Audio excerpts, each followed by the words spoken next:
Hey, everybody, welcome back. This is our 125th podcast. We're at the end of 2020, but we're excited to end this off on a high note. Thanks for joining me on the Business Casual Basketball Podcast. Aaron Washington, come back at you on the mic here. And this evening, I'm joined by Aram Palamudian. He is one of the interns helping out with me with Hall Pass Media and Sports Business Classroom. We've been collaborating on a project called No Trade Clause. It's a really awesome resource, NBA website that has draft pick trackers, trade trackers, cap sheets, anything you guys are looking for when it comes to the business side of basketball. And I'm going to talk a little bit more about that once we get to the end of the podcast. I'm going to tell you guys exactly how you can find us and check out our work. But Aram does some great work on there for us. Has a lot of great skills, and he's been a very beneficial guy to have on the project with us here. And I'm very excited to have him on the podcast to talk about some NBA this evening. So, Ram, thanks so much for joining me, man. And I'm excited to talk about some of these rookie extensions and then getting on to some Western Conference predictions with you. Absolutely. Thank you so much, Aaron, for having me on. Actually, this is my first podcast I've ever been a part of, so bear with me. I'm excited to talk basketball with you. Yeah, same here, man. It's going to be pretty straightforward here tonight. Last week, I went over 3 of the 6 non-max rookie extensions that are pretty prominent in the NBA circle right now. Those were Jonathan Isaac, Markelle Fultz, and then ending off with Luke Kennard. So this week, we're going to look at 3 more. It's going to be OG Anunoby, Kyle Kuzma, and Derek White. Those are going to be the 3 extensions we're looking at this evening, and they're very interesting for different reasons. They're not some of the big high-profile players, kind of like I talked about last week, but they're still very key contributors to these teams that impact winning on a big scale. But before we get to that, guys, there's some sponsors here for Unwrapped Sports that I do want to give a shout-out to before we get started on the formal content. So, of course, starting off with Teespring stores/Unwrapped. We have some apparel over there that Unwrapped has been working on for a while, some shirts, some joggers, some iPhone cases. So whatever you guys are looking for that has an Unwrapped branding behind it, go ahead and check that out. And there's some really great apparel over there that looks really good. I'm excited to get my hands on a couple of those here very soon. Also, we have mybookie.ag using the code USN100 if you get started with those guys over there. You use that code and they're going to double your first deposit. So NBA season is ramped up. We have the betting season ready to go, and there's a lot of great stuff going on that end. So be sure to use that code and get your deposit doubled so you can get ready to go on that front and enjoy the betting season. And then lastly, with rxhemp.com, you can use that rxhemp/USN code down there to get 10% off your entire order. And then they're going to get you guys hooked up on that cream to get you rejuvenated and recovered after your physical activities, things like basketball, anything physical like that. They're going to get you hooked up on that end. So be sure to check that out as well down there using that ticker. So now that is discussed here, Ram, let's go ahead and look at these 3 rookie extensions because they're very interesting. And then this first one here especially, I'm really excited to talk about. He's been one of my favorite players in the NBA ever since he came into the league. He's one of those kind of utility players, Swiss Army knives that really any team could really use on their roster. So Toronto has had the benefit of re-signing OG Anunoby to a rookie extension the last 4 years here, total value of $72 million, and that includes a 4th-year player option based on reports that we've heard here recently. So, Ron, what do you think of that deal here, man? Do you think it's a good value for the Raptors overall? A little bit of an unconventional player. He's not going to dominate the ball here a lot. He has a low usage rate, but he's a pretty good defensive player. So what are your thoughts on that end for the Raptors on that deal? Yeah, so with OG, I think that his skill set, his versatility, his defensive capabilities, and also his ability to shoot the ball pretty reliably and also be quite a big part of Toronto's offense. They needed to lock up this deal. I think the value is great. I think that at $18 million, I think average annual value, that is a great value for OG Anunoby. I mean, you gave up a player option, sure, but so he could leave you a year early. But I think overall it's a good deal for the Raptors. My thoughts exactly. When I saw that deal, I was very surprised to see $18 million annually. I'm sure that you and me and several other people wouldn't have been surprised at all if he got about 20, somewhere in the 20 million range annually. So really great value. I mean, Jonathan Isaac got more. He got 80 million over those 4 years. So just an example, they're both swingman players. They're both very talented defensively. I actually think OG and Anunoby is a little bit farther along offensively. His 3-point ball has really come along nicely for this season so far, only through 3 games, but he's shooting 35% from there. He was at 39% last season. So if you can kind of split the difference to get to about 37, 38%, I mean, that's a lot of great value from a wing player that can play the 3 or the 4. He can guard the best player on the other team, the LeBrons of the world, Paul Georges, Kawhi Leonard's, and that's extremely valuable, especially in a postseason scenario. I like to think about the Denver Nuggets a lot with Jeremy Grant, the role that he played for them, guarding LeBron James and those guys that they went up against, guarding the Clippers wing players. I mean, that's very valuable in today's league. So, teams are always looking for a guy like that. 3-and-D is in high demand. And when you consider that you're not even hitting 20 million overall over those 4 years, that's really great. Even with the team, even with the player option, I concede that. Yeah. If I can a guy like OG. Yeah, I think a lot of people around the league view him as like one of, not the most capable perimeter defender for those guys, as you said, like LeBron, PG, guard those guys. So really good get for the Raptors. And I mean, the main reason for doing this early was because Giannis is out of the race now, right? Correct. Yep. Yeah, for 2021 cap space, they could afford to give OG that extension, sacrifice a little cap space by taking that extension early for OG. But with Giannis out of the race, they probably have their sights set on more middling, like free agents, not really going for the superstar anymore. So yeah, definitely a good deal for the Raptors, and good job for OG. Yeah, I really love it for him. I mean, he's kind of steadily progressed his game ever since he came in the league as a rookie. He started out very raw, and his role has always been kind of small. I looked at his usage rate here over on the Clean the Glass. They have usage rates for each of his 4 years in the league. And, I mean, they're pretty low across the board. I mean, he's not even eclipsing like 17, 18%, 20%. So this is a guy that, he plays a lot of minutes. For this season, through 3 games, he's already at 36 minutes a game. So he's obviously a big part of the rotation. But he's not one of those players that you're going to give the ball to and let him finish plays, like be the primary shot creator for your team. I mean, they have guys like Kyle Lowry and Van Vliet, who also got a big extension.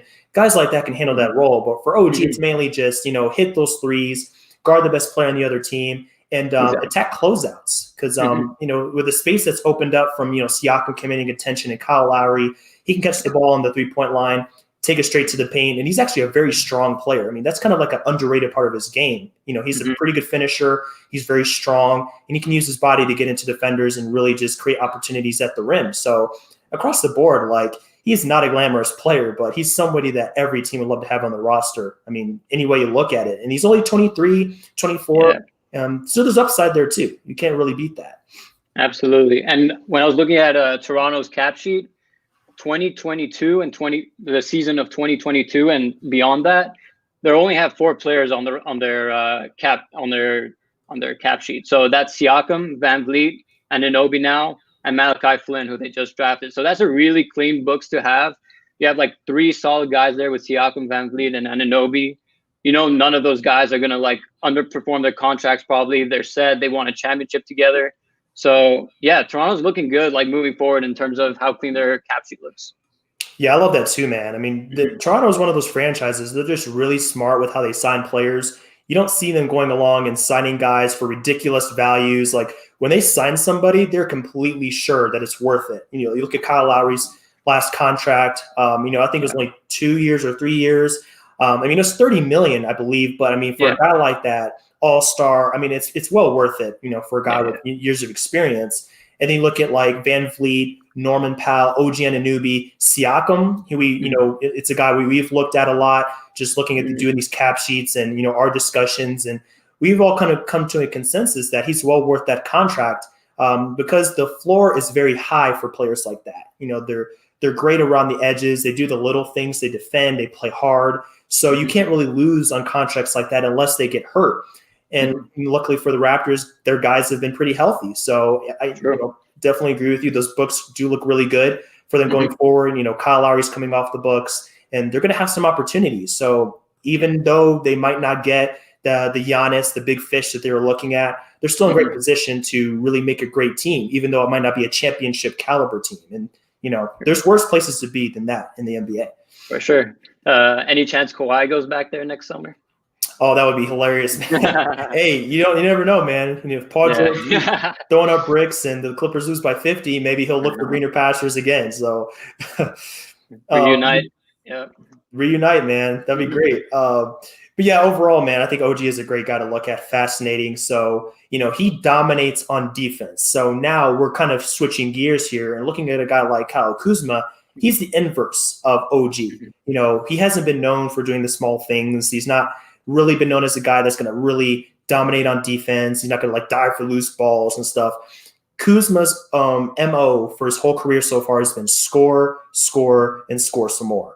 So, looking back at his career numbers, he's been kind of like a up and down shooter. I think his rookie year is actually his strongest year as far as percentages go. And then he's kind of slacked off a little bit since then. But, I will say, though, few games in the Lakers season, I've been pretty impressed with Kyle Kuzma because, I've been one of the biggest critics of this guy. I always said he was a one-trick pony. He doesn't fit on the Lakers team. He's a shooter that doesn't shoot well, so that just hurts his value for the team. But, he's been hustling through the first few games. I watched him against the Timberwolves, watched him against the Clippers. He's getting chased down blocks. He's made a few good passes in there. And I know you're a Lakers fan here, Aram, so I'm sure you've seen, your fair share of Kyle Kuzma. So, give us your thoughts on what you thought about the deal before the season started and then maybe how that's changed now you've seen him in action through just a few regular season games. Yeah, so in terms of the contract value, I actually forgot to completely think about Kuzma's free agency coming up, and then his contract extension just came out of nowhere. And then I figured the first thing that popped in my head was, okay, $13 million a year, 3 years, that's much less than what you're seeing other guys get, in free agency, right, or with rookie contract extension. So my first thought was it's a pretty good deal for Kuzma. Mm-hmm. At the same time, as you said, his ceiling is capped. He's a scorer who doesn't shoot well. He doesn't pass the ball very well. His defensive capabilities are questionable at best. So there's definitely a cap on what Kuzma can reach. And in that case, it's pretty hard to say this is a good deal, but maybe it's just what he deserved, $13 million a year. Sure, let's do it. We won the championship last year. Keep the squad together as much as we can. Add some new additions here and there, and let's run it back. Right.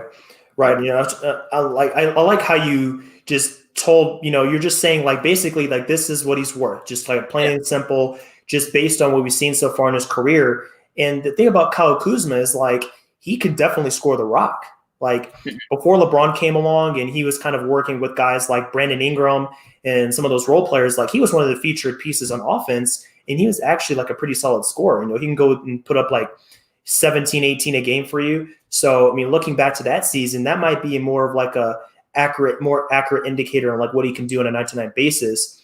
And just for kind of comparison's sake, his career averages, it kind of just paints that same story for 33% from three, if you throw in this season's numbers. But so far through the first few games, he's at 13.5 points per game, 47% from three, 50% from the field. So he's been very efficient. And the crazy thing about Kyle Kuzma and what he's done so far is I don't think it's going to really hold because, if you've seen a few of these games the Lakers have played, some of the shots he's taking are not the shots that are going to fall consistently. Fading away, stepping back, and hand all in his face, that's going to go down. He's going to fall from 47%, obviously. But as we've seen previously, scorers get paid, and they get paid quite a bunch more than defensive players. I remember seeing an article, I think it's been a few years now, but they get paid, quite a bit more than defensive players. I want to say defensive players get 50 or 60 cents on the dollar compared to offensive players. So that's just the way it's going to be. If you can score, you can't do anything else, but you can score, you're going to get paid. It's just a trend.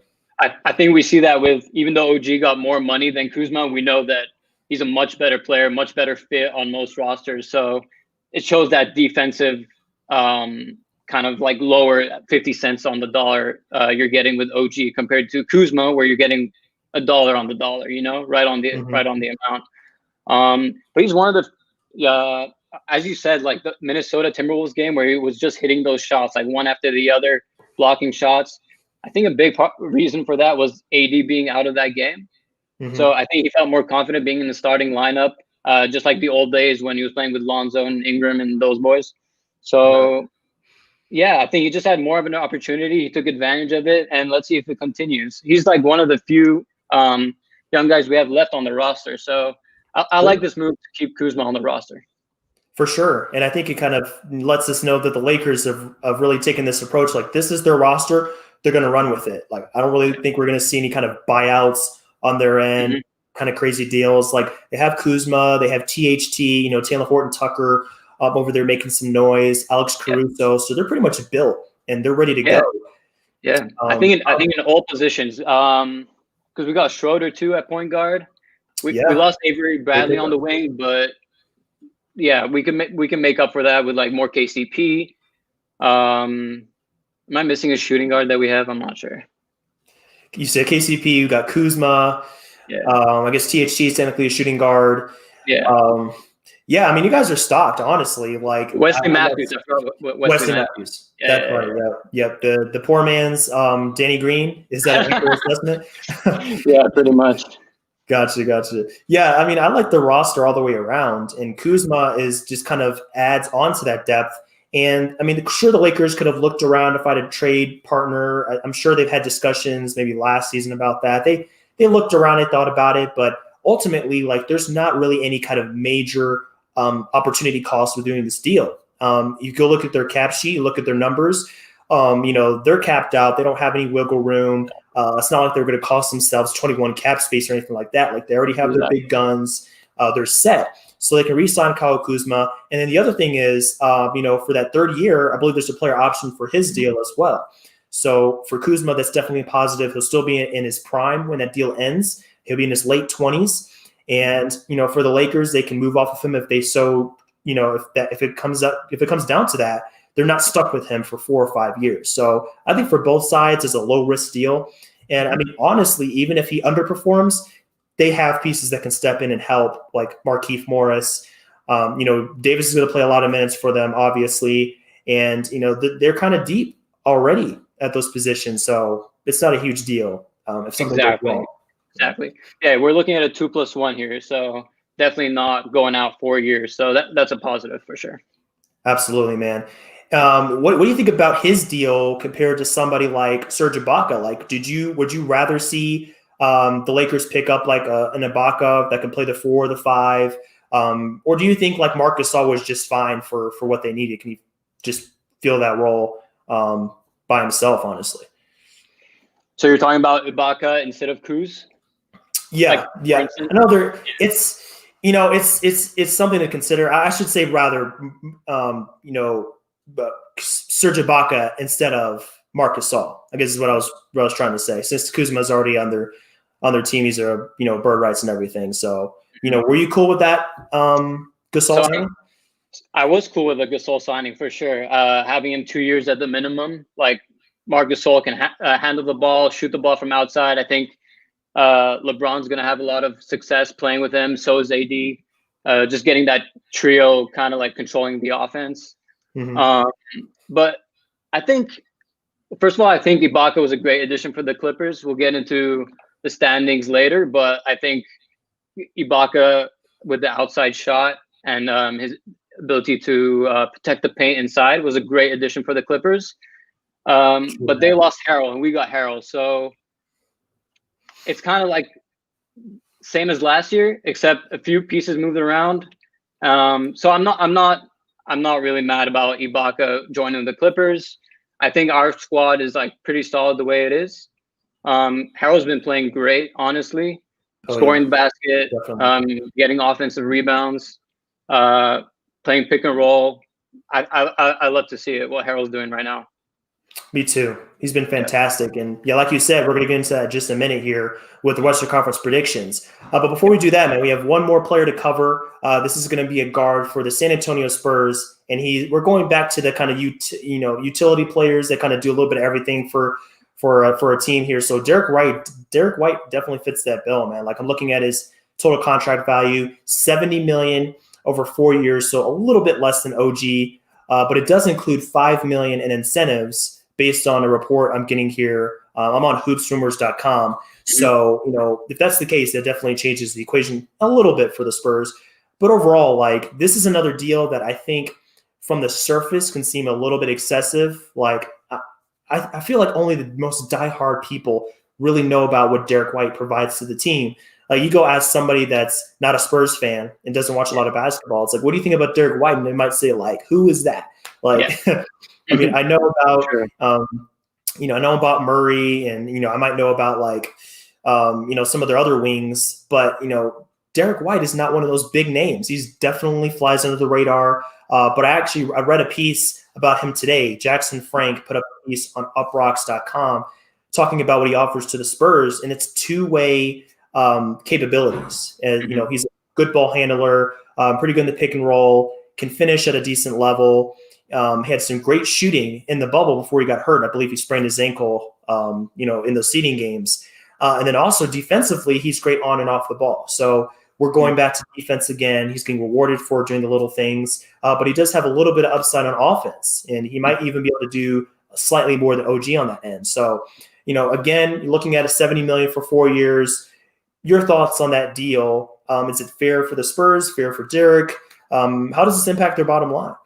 Yeah. So I think it's a fair deal at $17.5 million average annual value. That's pretty much what OG was getting. So OG got a great deal. The Raptors got a great deal. Spurs, not so much. Pretty much right on the point, maybe like Kuzma, I would think.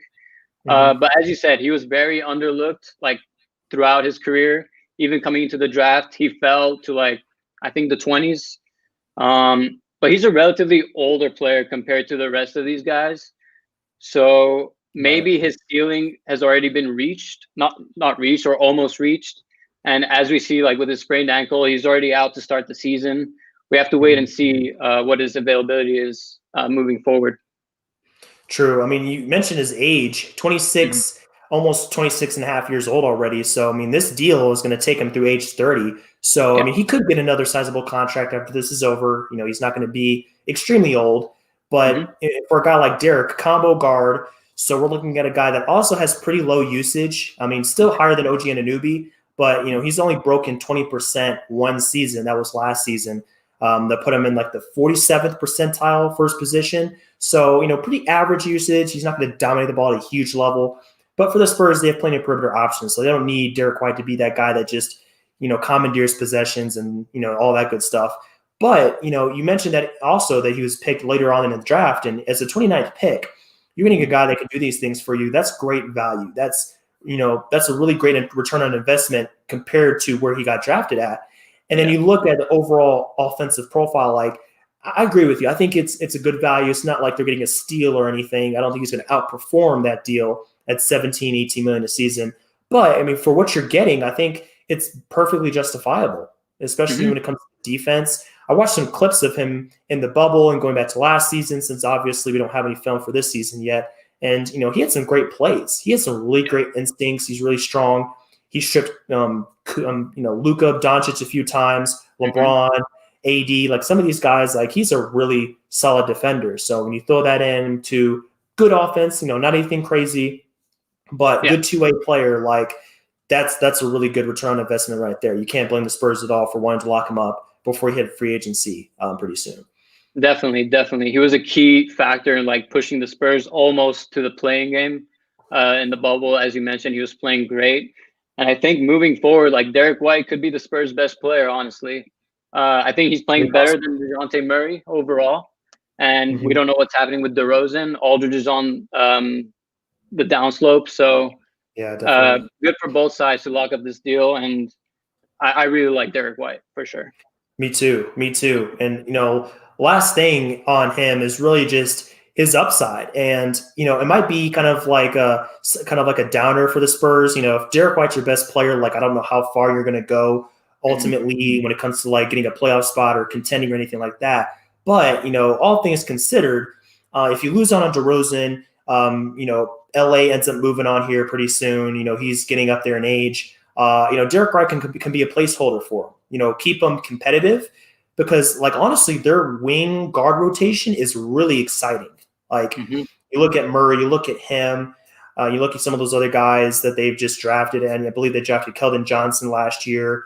Lonnie Walker, Lonnie Walker is like probably one of my favorite players to watch, like especially in transition. Like he is explosive. He's actually a pretty good shooter. Like I had no idea that last season he shot 40% from three. Like, would you have thought that last season, Lonnie Walker was a 40% shooter? Like that actually, definitely not. No. Yeah, really surprised me, man. So they have some promise there on the wing. I don't know how that's going to work out for them, but if Derek White can kind of lead the way until someone like Lonnie Walker or someone like that steps up for them once they get to be older, hey, that's not the worst thing in the world. Yeah, and they drafted Devin Vassell this year. I haven't seen much film on him, but I hear that very good things about him for sure. Yeah, I mean, another shooter. I think that's probably why they let Brent Forbes walk to the Bucks. So if Vassell can come in and offer that, being there in the draft and somebody that they can bring along, and he probably has higher upside. Forbes really just only shot for them. He didn't do anything else. So if Vassell can come in and do a little bit of something else, then they're in good shape. So, between those like six players they have at those 1 and 2 positions, like they're going to cover every base. So exciting future for the Spurs, at least when it comes to their backcourt. I love that. Oh yeah, absolutely. And talking about cap stuff, since we're part of no trade clause, Spurs have a ton of cap space next summer, and they had almost nothing to lose by doing this deal right now. True. What kind of cap space are they looking at, Ron? I'm just curious. They have max space. Like, is that enough for a max player, a max and a tier 2 player? How does that kind of come into play? So when you factor in the cap holds of DeMar DeRozan and LaMarcus Aldridge, they don't have any cap space. But if they choose to move on from those players, then they open up approximately $50 million of cap space. Gotcha. So that's a lot of money. This is including Derek White. So they have $50 million to spend on whoever they want if they renounce their rights on LaMarcus Aldridge and DeMar DeRozan, I believe. Gotcha. One little quirk about Derek White's deal, I saw this, I think, on The Athletic.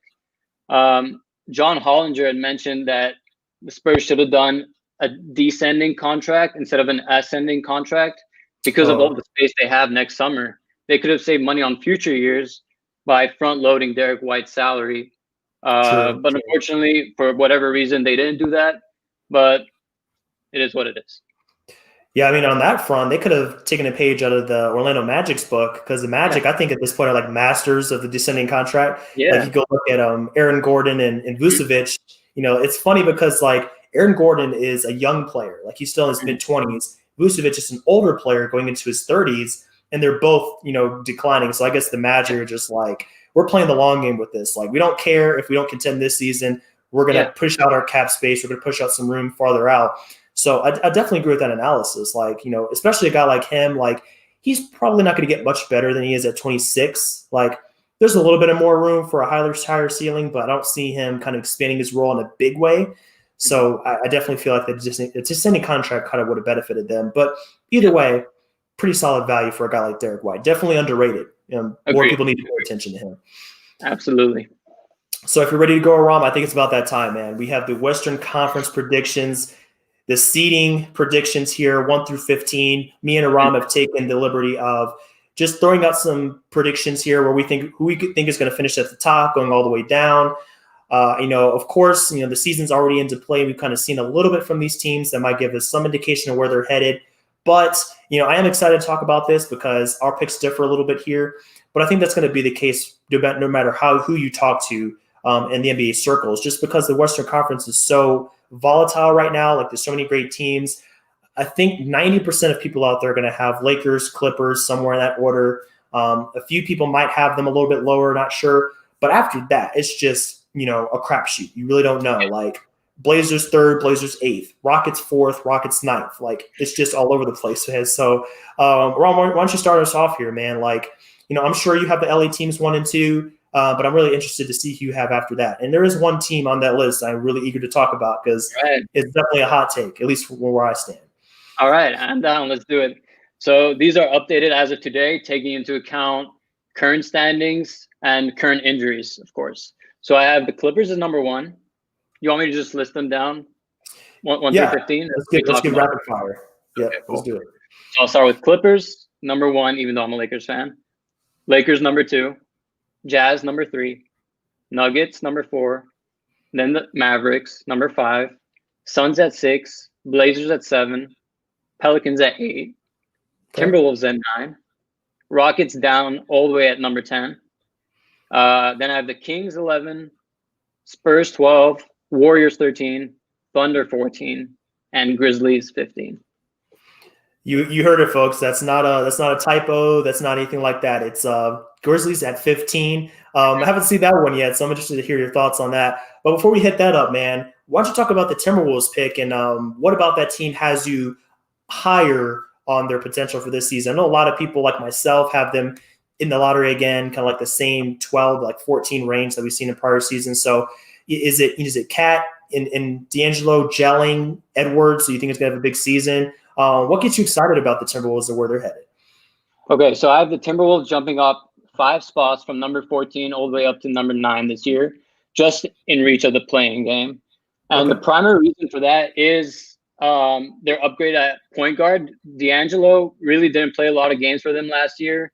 Jeff Teague was their primary ball handler, who's a good player, no doubt. But I think upgrading the point guard position to D'Angelo Russell and Ricky Rubio just allows the floor to be led by a floor general at all times.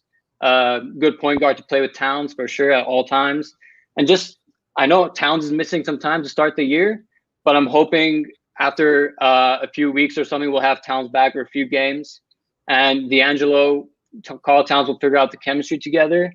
And then they got the number 1 pick in Anthony Edwards, who was not really controversial pick. A lot of people thought LaMelo Ball should go number 1, but Anthony Edwards was a solid pick. He's playing great to start off the season.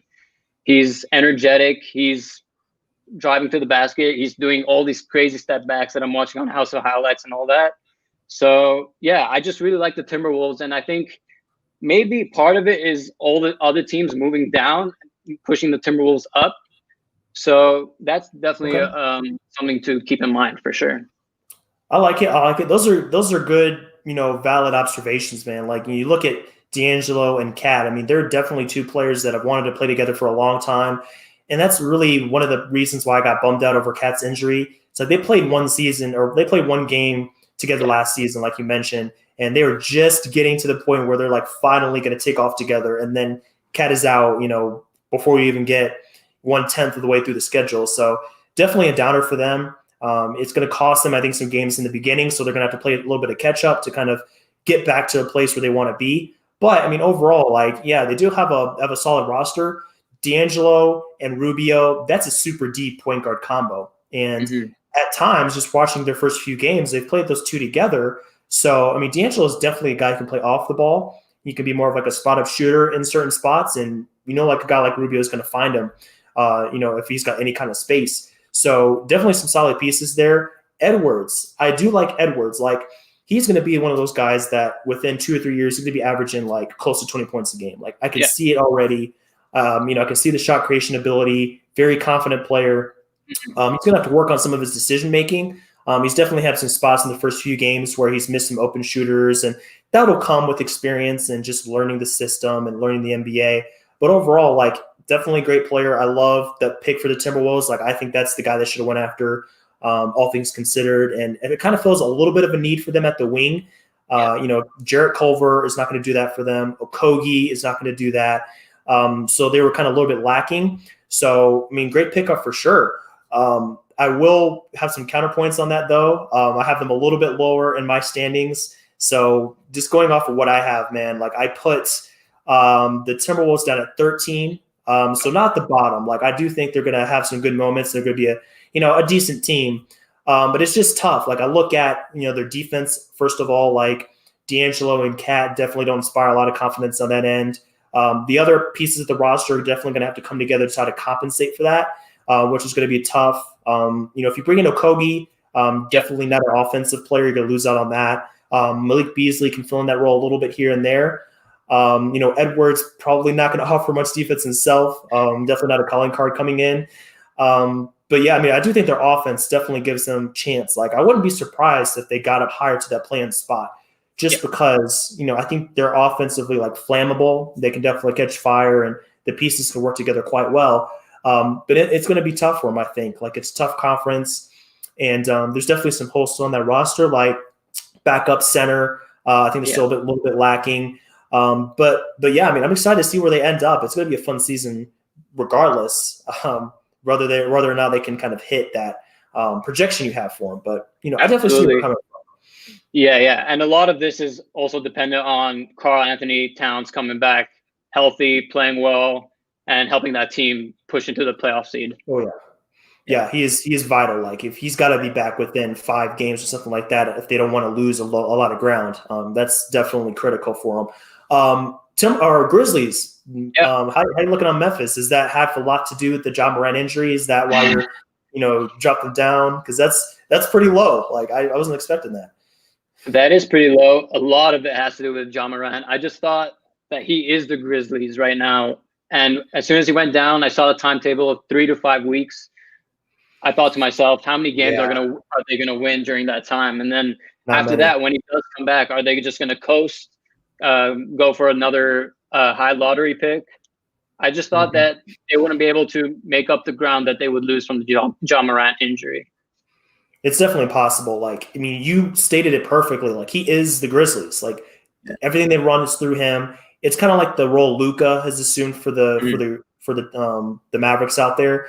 Like, there's really 2 ways to play this game of basketball. You can have a equal opportunity offense where everybody touches the ball, no one player dominates. You think of the Torontos of the world, you think of the Utah Jazz teams of the world. They really just share the ball. Miami does that as well. And on the other hand, you might have those teams that say, like, we have one of the 5 to 10 best players in the league. Give them the ball. Everything else just work itself out. So the Grizzlies took that route. The Mavericks have taken that route. There's some other teams out there that definitely do that as well. So, you look at the Grizzlies, they definitely fall in that latter category. It's one guy that definitely dominates it. The Hawks were that way before this season. They definitely have more assistance now. But last season, he had the ball in his hands every time down.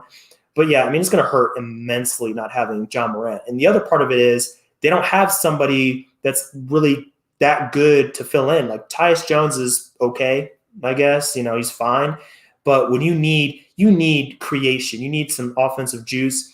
Tyus Jones is one of those guys that you bring into the game and you say, like, just hold the lead. That's all we need from you. But to create a lead or a comeback, that's not the guy that's going to get that done. So I can see that for sure. I will say that I made my list, I think, before the season, and I had Memphis, I believe, at number 9. Actually, no, not 9. 10, I think it was 11. 11. Let me double check that, make sure I have that right. 11. So I have them 11th. So I have them out of the playoffs. I have them just outside of play-in spot. Injury is definitely a part of it. Like, you look at Jaren Jackson, he's already out. That's going to hurt them for sure. And then, they're kind of just weak behind those 2 guys. So if Jaren Jackson, Ja Morant miss time, which we've already seen with this injury, they're just it's downhill from there, man. It's really hard to keep up in the Western Conference. So, like, I don't know if I'm all the way on board with them sinking all the way to the bottom, but I definitely have them a little bit lower than last season for some of the same reasons. All right. So who do you have all the way at the bottom? At the bottom, I had the Thunder at the bottom. So I believe you had them 14th, and I went ahead and just put them at 15th. Although they are really they're looking pretty good, man. Like, they have some pieces there. Leave it to the Thunder to find some jewels. Like, they can ship off all their best players, and then the next people that come up, it's like they have promise as well. So Lou Dort, Baisley, just looking at SGA, like, there's some promise on that team. Yeah, even last year, nobody thought they were going to make the playoffs, I think. I mean, not that I saw. Everyone had them out of the playoffs. So they were surprised last year. They may be a surprise again this year, but I have them at 14th. A lot of turnover on their team, and they look like they're going full on for the high draft pick situation. So definitely. And I think their coach and their whole just organization, they're still trying to inspire confidence in these players, because with the altered lottery format, there isn't an incentive to be 15th. So you can be 13th, 12th, 11th, and still get the number 1 pick. So they're telling their guys, like, go in. I mean, not that they're going to try to lose anyway. Like, players don't do that. But, they're going to play optimal lineups. They're going to try to get wins where they can. They're going to play SGA as many minutes as he can handle. Baisley, Dort, the next generation, so to speak. I mean, they're all going to get as many minutes as they can really realistically play in an effort to be competitive, since, you can be a little bit better and still secure one of those picks. Like, Ask the Pelicans. They did the same thing with Zion Williamson. So no incentive to tank. So we're going to see all these teams. And I think somebody said it last night on Inside the NBA. I think it was like Charles Barkley, like Shaq. They said there's no bad teams in the West. Now, I totally agree. No one is going to be awful. Like even the Kings, the Timberwolves, they're fun to watch. They have some great pieces. So it's a fun watch all the way around, man. I love this conference, and I can't wait to see how this shakes out. Definitely. I'm not feeling so high on the Warriors, though, from what I saw first game and their second game. Yeah. I felt like their chemistry was off. Steph was underperforming, so hopefully he gets back to being who he is. Because without him, that they're just going to be like last year, right? Yeah, exactly. It's going to be a repeat. And like I will say, and I know you have them pretty low, on your list, a little bit lower than me. But if they lose Curry at any point, like they will sink to at least 11th or 12th, like without question, because he's everything for them. It's kind of like the whole John Morant situation. It's like he's the guy, like especially with Clay out. Yeah, exactly. So I mean, I'm with you on that, man. Like their ceiling is limited. I'll go ahead and go through my list a little bit so you can kind of have something to compare it to. So my first two teams were the same as you, Lakers, Clippers, but I do have the Lakers at 1 and then the Clippers 2. But I think, of course, that can definitely flip flop depending on if the Lakers rest their guys or they slip a little bit for whatever reason. I have the Nuggets at 3, the Blazers at 4, Mavericks at 5, Jazz at 6. So I think the Blazers and the Jazz swapped around. I think we had the Mavericks in the same spot. I think the Nuggets are generally in the same spot. Suns here at 7, Warriors at 8, although I'm not feeling great about that pick, I will admit. Rockets 9th, also a little bit iffy on that one. Pelicans 10, Grizzlies 11, Spurs at 12, Timberwolves 13, Kings 14, and the Thunder rounding things out at 15. So, definitely for the first, I think, 6-7 picks were pretty similar. Suns down there a little bit lower in the conference, Mavericks kind of in the middle. I have the Warriors at 8, but like I said, like anything can happen. They can definitely sink way lower. I just have faith in Curry, and they are starting to figure it out. I watched, saw their last game against the Bulls, and granted it's the Bulls, so can't really take too much away from that. Bulls and Pistons, like the last couple of games, but they are starting to figure it out. And I think Curry can kind of carry them to at least a play-in spot. Yeah, and Wiggins and Oubre just started off really, really cold to start off the season. So if they get their shot back, start shooting threes, I mean, they definitely have an upside for sure. Oh, yeah. Yeah, and in going to the play-in spots, I think these are the spots that are definitely just like you can throw in anybody, almost anybody. Like the Kings can compete for one of those spots, Timberwolves, Pelicans, Grizzlies. I mean, it's just so wide open, man. And I love that the NBA has gone towards a play-in tournament format for this season because it doesn't lock things in at the end of the season and say, like, this is it. It adds a little bit more intrigue, a little bit more suspense. And I think it's another incentive for those teams that are lower to try to work their way up because in prior seasons, if you're 11th or 12th, 13th, it's just like, what are we playing for?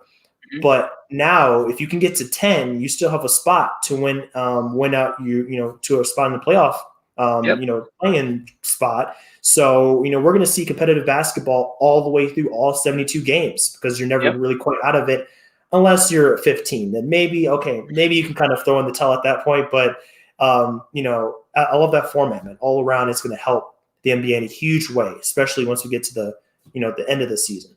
I love that format too. Those games are going to be so fun to watch. Last year we had a little sneak peek with Portland and Memphis. That was really fun to watch.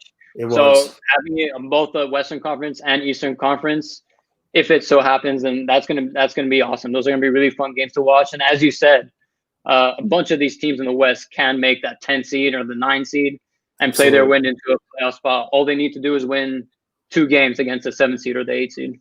Right. And even going towards the upper part of this, the seeding predictions here, I think we have the Mavericks the same. Jazz and Blazers, I mean, again, it's kind of the same thing. Like, I think these teams are given to be in the playoffs and probably even outside of the play-in spots, but, their spots are interchangeable. And I wanted to talk about the Blazers here just for a minute because I don't have them higher than you. And, some people definitely have them 7th or 8th. It's definitely possible. But I'm just super confident in the bunch that, Neil Olshey and these guys have put together, finally putting a well-rounded roster around Damian Lillard. And Lillard by himself with an injury-decimated roster got to the play-in spot and then subsequently the playoffs. 2 seasons ago, they were at the 3rd seed, and they had some troubles in the playoffs, as we know, against New Orleans. But, I mean, they really just rose the ranks. And I think this might even be a better roster than that one. There's depth all over the place. They finally have that 3rd scorer in Gary Trent Jr., which was absolutely insane his last game. Another great two-way player. Like, there's just players that fill certain roles for them that they haven't had in a long time. Like Gary Trent, Covington, Derrick Jones Jr. They haven't had players like that as long as I can remember. And so I think they get a new dimension and can juice up their offense, to a point where they're already good. Like, they didn't really need to be offensive contributors, but now their defense could be a little bit more steady and consistent. So that's just where I'm coming from. It might be a little bit higher than most, but I just see it. I see the potential. Yeah, I think they're much better than last year. As you said, Lillard almost single-handedly carrying them in. I love the Derrick Jones Jr. edition and the Robert Covington edition. They provide very unique skill sets that can really help a team win games. And me pushing them one spot from the 8th seed to the 7th seed makes me think that, like, I should have pushed them a bit further in, maybe 6 seeds, 5 seeds. So I'm definitely not arguing with you about the Blazers. Yeah, I mean, like, no matter how that goes for them, I'm really excited. I really hope they can at least challenge in the playoffs and get to a second round, another conference final appearance, because Damian Lillard is not getting any younger. Their core is kind of ready to win now. CJ's not getting any younger. So I think, Lillard and those guys, they've earned another shot at the conference finals, and I really hope it pays off for them. So there's a lot of teams with a lot to lose here. I mean, Lakers, Clippers, Blazers, Jazz are another one. I mean, Jazz have had their difficulties in the playoffs. Just keep coming up short in the first round. So with a little bit more money going around on this team with Donovan Mitchell and Gobert, like, you're expected to win. Like, you're getting back some money. We want some return and investment. And that doesn't mean a 6 seed and a 1 and out. We want to see tangible results. So that's another situation we're worth monitoring, at least, for how I see it. For sure. With the Jazz, I think I'm always so high on them every year, and they always disappoint me. They always get off to some slow starts, and they do. Yeah. Yeah. So I'm just going with them again to, like, get the 3 seed this year. Let's see if it happens. It's possible if they don't have one of those seesaw roller coaster seasons like they always do. Like, I remember they went on a stretch after they got Jordan Clarkson last season in that trade. I think it was in January, and then they just went on a crazy streak. Like, they won like 17 of 18 games or something like that. Like, that always happens. I don't know what it is about the Jazz, but they have the highest highs in the regular season. And then you turn around, they lost 6 in a row. So I don't understand how that happens with that team. But if they can just kind of steady that a little bit, I can definitely see them getting to 5, 4, maybe even 3. If they just stay steady, like, guys, just be consistent. Like, if you're just consistent, you can go a long way. That's all you really need to do. And those games Donovan Mitchell had in the bubble were crazy. I think that he's going to take a step up this year and, like, really lead this team along with Rudy Gobert, of course, at the defensive end. Yeah, I mean, I have high hopes for those 2 guys. And a lot of it comes down to, like I said before, how you're getting paid. You're getting paid like a max player. You're expected to produce like one every night. And, Gobert's extension, it might be a conversation for another day, but, I'm skeptical. And, his offensive ceiling doesn't inspire a lot of confidence. His age doesn't inspire a lot of confidence long-term. But just looking at this season, I think he's going to be worth that deal. As a great anchor and, great pick and roll partner for those guys. So I'm not going to question it this year. It's just the years following this one where it might break down a little bit for him. Yeah, for sure. I don't think the Lakers or the Clippers are, like, unbeatable. I think Jazz, Nuggets, all these teams have a chance to beat them come playoff time, for sure. Oh, yeah, absolutely. And, we're looking at the Lakers and Clippers. So let's assume they hit those 1 and 2 spots in the conference like we both predicted. That leads us to contemplating what a first-round matchup looks like for them. So, I mean, if, we're in alignment here, the Suns are probably going to be one of those 2 teams. If they hang out in the 7th or 8th spot, I would love to see one of those LA teams going up against the Suns there, because any way you slice that, we all win. Like Devin Booker, Chris Paul, DeAndre Ayton going against the Lakers front court, the Lakers, complete unit, the Clippers complete unit. Those are matchups I really wanted to see. So it's early and you never know what's going to happen, but I am rooting all the way for one of those first round matchups for many reasons, matchups and storylines. Well, let's have the Lakers because why not? I mean, the last time they played in the playoffs was 2010. That was the last time the Suns made the playoffs. So I'm going to put it down here right now. I'm going to call it. I'm going to, whatever I got to do to make that happen. Let's get a Lakers Suns first round. I think that'd be fantastic. That would be so cool. That would be so cool. I've got the Suns at 6 right now, so not really in that 7-8 spot. But if they drop down a little further and play one of the Lakers or the Clippers, that would be an insane series. Also, the Pelicans, watching the Pelicans go up against the Lakers, for instance, with all their old guys playing against the new Lakers, that would be really cool to watch for me, especially. So, yeah, I'm really excited. Yeah, man. Like to end it off, like basically those teams that are competing for a play-in spot, they all have a lot to gain because the teams they would probably be facing in the first round are veteran teams. They're established. They have stars. So that's a huge learning experience that will really kind of bring those guys along even faster. Like if Mikal Bridges or John Morant or Jaren Jackson, like if those guys go against the juggernauts of the conference, like that's going to help their confidence immensely. And they're going to grow that much faster for those franchises. And their ceilings are already high. So why not give them another opportunity to display their skills to maybe the masses out there that aren't watching them enough? And also just, bring them along a little bit faster. Like everybody wins in that scenario. Yep. So I think that about covers it, man. We both went through our 15 teams. We went through a couple of hot takes, but I think overall, like we're kind of, relatively in agreement. And this is going to be a fantastic season. And both of these conferences are a lot of fun, but the West especially just because it's balanced. There aren't really any bad teams, and everybody has something to play for. Even those teams that are, might finish a little bit lower in the standings compared to, what we might expect based on years past. But with that being said, Aram, I think it's going to wrap us up here, man. Thanks so much again for joining me. A great time. We've been doing some great work over our no trade clause, and that's coming along nicely. So thanks for offering your time and your thoughts here this evening. It was a lot of fun. Of course, Aaron. Thank you so much for having me on, and looking forward to do this again soon for sure. Yeah, absolutely, man. So I do want to give us a chance to plug what we're working on here. Of course, no trade clauses are, our child right now. We've really been nurturing these things from conception in September to the current day. It's coming along nicely. We're finally live. So Ram, you want to go ahead and tell the people here where they can find us and what exactly we're offering on no trade clause? Absolutely. So we started this project quite recently. We finished, I think, our full website earlier this month. You can find us at www.notradeclause.com. You can find us on Twitter, on Instagram as well. We're going to start posting on there. Real good content. All 6 of us. Let's shout out Ali, Chanel, Oliver, and Anil as well. Yeah, for sure. Yeah, really exciting things coming along. We have team cap sheets.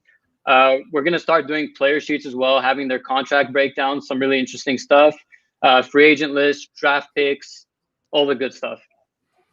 Yeah, I mean, I'm just going to echo what Ram said. Like, I think we're all really proud of the product that has come along over the months of work here. And, we have some resources here, both that are available now and also coming soon. And I think are going to separate us a little bit from the pack. But if you guys are looking for any kind of business related issues or, concepts, tools, it's all available to you. It's, free of charge, and go ahead and check us out and let us know what you think. Like, we're open to criticisms, and, it's definitely not a finished product. We're going to continue to work on this thing, but we're excited to see where it goes, especially as the season goes forward, it concludes, and we get to another offseason period next year. But overall, guys, thanks so much for joining us. You can find us at Business Casual Basketball at bcbasketball.info. Also, BC Basketball 2 is the handle for Twitter and Instagram. And we do some similar stuff to no trade clause, some, salary cap breakdowns. And, we have a free agent list that's live now for 2020, and 2021 is coming soon. So that's always being worked on, guys. So be sure to check us out. And until next time, be sure to enjoy this night's slate of games. Enjoy this NBA season, and we'll be back in 2021 to catch you guys with some more awesome content and NBA analysis. So until then, guys, Happy New Year, and we'll see you on here real soon. Happy New Year.